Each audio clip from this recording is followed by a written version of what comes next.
En ese hospital empieza a atenderla porque justamente esta señora empieza a sufrir una terrible infección ya traída de las tantas horas que estuvo esperando hasta que se despertase y alguien la asistiera. Lo único que habían bebido, porque lo encontraron en el camino, es una lata de gaseosa con quien la compartían con un niño que también encontraron en esa situación, un niño de relativo a 2 años y medio.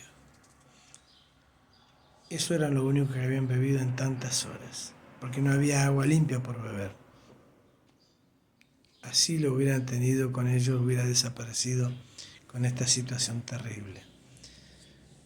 En ese momento que la llevan al hospital de campaña, a los 3, la señora nota que empieza a tener una pierna que tenía más infección de la que se preveía.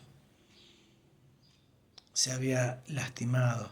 Luego cuando estos vaqueanos, estos lugareños la sacan del lugar, la sacan arrastrándola, ninguna camilla, nada había. Tampoco era posible porque salvo que se llevase de a 2 personas levantando su cuerpo, cosa que era casi imposible por la incomodidad de caminar y porque se necesitaba de más fuerza. Estas 2 personas eran personas grandes. La llevan arrastrando, a ambos. Al niño por momentos lo podían llevar UPA o en el aire, pero no podían así llevarlo a la señora.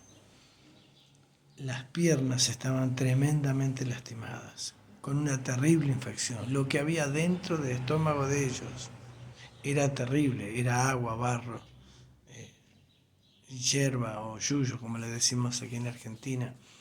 Todo eso se fue tragado y también lo poco que pudo devolverse, aún quedó el estómago todo revuelto, todo en malestar estomacal.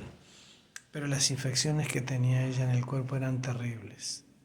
Los golpes que tenían ambos eran fuertes, sin ingerir agua, sin ingerir alimentos, sin tener una atención como corresponde inmediata, porque la situación no lo permitía.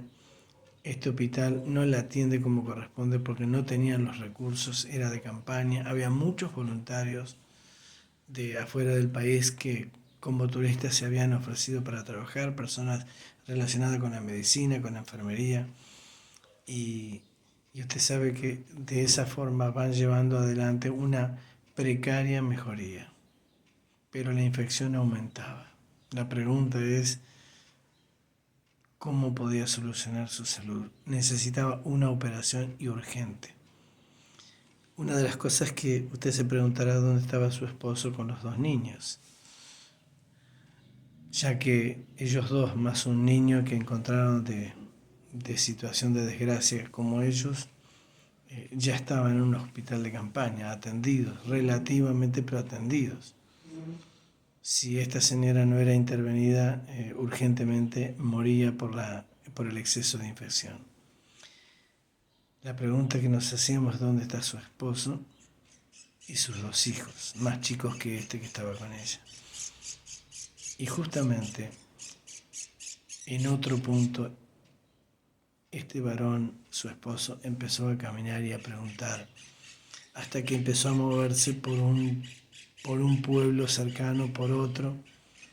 Las posibles represalias del tsunami se podían esperar, pero él prefirió buscar hasta que los encontró. Cuando los encuentra, como él, lastimados en parte, tan desgarrados, no estaban nada limpios, por supuesto, porque eso era imposible. Allí nadie podía pensar en estar en la condición de higiene como corresponde. Ella toma a los niños, agradece que los encontró vivos y pasadas las horas se los da a un grupo de organizados que el gobierno de ese país había prestado para poder llevarlos a mejor destino. Pero él dijo, se los encargó a una señora y él dijo, yo se los encargo porque voy a buscar a mi esposa y a mi otro hijo, decía el varón, no sabiendo que que ellos estaban ya siendo, aunque precaria, atendidos sanitariamente. Cuando sucede que él encuentra a los niños y los encomienda, sale a la búsqueda. Y gracias a Dios, la buena noticia.